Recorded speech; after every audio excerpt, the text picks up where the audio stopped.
Welcome back. Susan Solovic knows entrepreneurship, marketing, human resources like nobody's business. That's why she's called the small business expert, and we're bringing Susan in right now. Hello, how you doing? Hi, great to be here. Good to see you. I was at your Twitter page today, by the way. I don't have a small business. I was almost inspired to get a small business after looking at this page. The amount of resources that you have, it's really fantastic. And once again, it's at Susan Solovic if you want to check it out on Twitter. Thank you. That's great. And actually, you know, if people do check me out on Twitter, we have a great ebook they can get, which is called 66 Great Ideas to Build Brand Buzz. So if they join me on Twitter, we can send them one of those ebooks too. Help them grow their businesses. All right, cool. One thing about the page too, talking about tax day, it's coming up on Monday. Yes. A lot of us are just hitting the head against the wall. So just real quickly, advice as people start getting almost ready for next year. How can we kind of erase these mistakes we're making this year? Well, actually, you know, I always say, first of all, get that professional advice. You know, I know it looks pretty easy, but this tax code is, you know, it's huge. So nobody really knows it. So you need professional advice.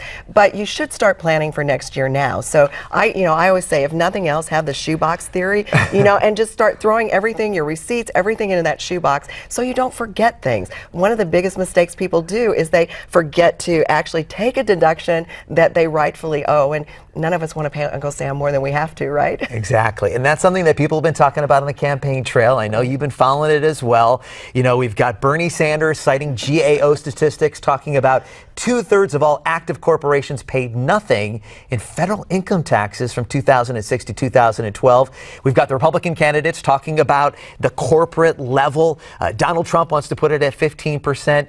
Just talk about where we are right now in this discussion. Sure. Well, actually, the GAO accounting, Bernie's analysis of it, I mean, there are experts who will argue with his figures there, because it really depends on, and we're going to go back to, you know, grade school math, the denominator and the numerator, and you get a fraction. So it's the numbers that you plug into those. So you could use different numbers and come up with different results, even showing that some corporations might have paid as much as 40% in taxes. But you also have to look that during the recession, major corporations, as small business as well, had a lot of losses. And you can carry forward those losses, which then minimize the amount of tax you owe. So I would imagine there's some loss carry forward on those reports as well with those corporations.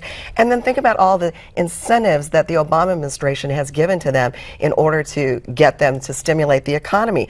All of those are tax credits or tax deductions as well. So it's not as arbitrary as what Bernie Sanders would like us to believe. And it's interesting on the Republican side, seeing what Cruz and Kasich and Trump are all saying. I mentioned Trump saying the 15%, but we'll see where that goes. It's definitely a good debate talking point. You know, you talk to a lot of small business owners, and certainly they don't speak with a singular voice, but when you talk to them, what are some of their concerns? What do they want to happen with these presidential candidates? What do they want them talking about? Well, you know, there are three major concerns that really pop up in every survey, and I know we're sort of like herding cats out there, but in every survey comes up either 1, 2, or 3: tax reform, regulation, and health care. Three huge issues. And what do we hear from the Democrats? Tax, tax, tax, and spend, spend, spend. You know what? We are killing small business. And if we continue with the administration's policies of the last 8 years, it will be the death of small business in this country. Right now, there are fewer small business startups than closures. So more businesses are going out of business every year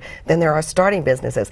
And of those that are now actually getting up and off the ground, they're not hiring workers like they used to. We don't want to cross over that 50 employee threshold so that we have to deal with the challenges of Obamacare.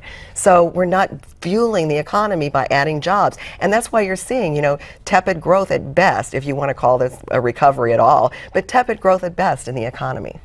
The minimum wage issue is certainly huge right now, especially with small business owners. What do they think? And again, they don't speak with a singular voice, but Bernie Sanders talking about $15, Hillary Clinton's talking about $12. I think the Republicans are saying keep it pretty much where it's at. What are your thoughts? What are you hearing out there? Well, for small businesses, once again, you know, we're going to be cutting jobs. We have to. You know, your labor cost is a huge part of your expensive operations when you're running your business. So if that goes up, you're either going to have to cut jobs, Or I've heard one franchise owner say he was going to take his Wendy's franchise, I believe it was, and put robots in it. You know, so we're going to lose jobs for sure, and you're probably going to see prices go up too.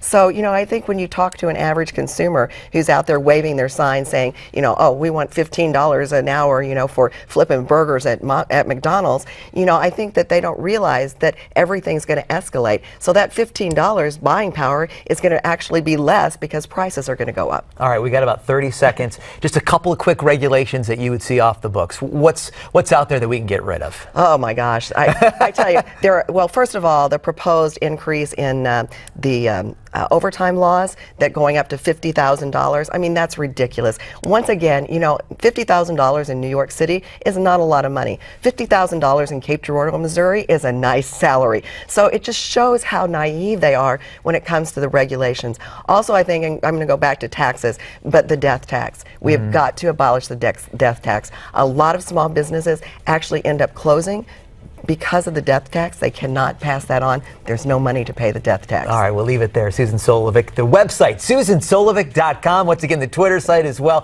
Thanks so much for joining us. When we come back, we're going to look at some of the humor from the past week. It's the political punching bag.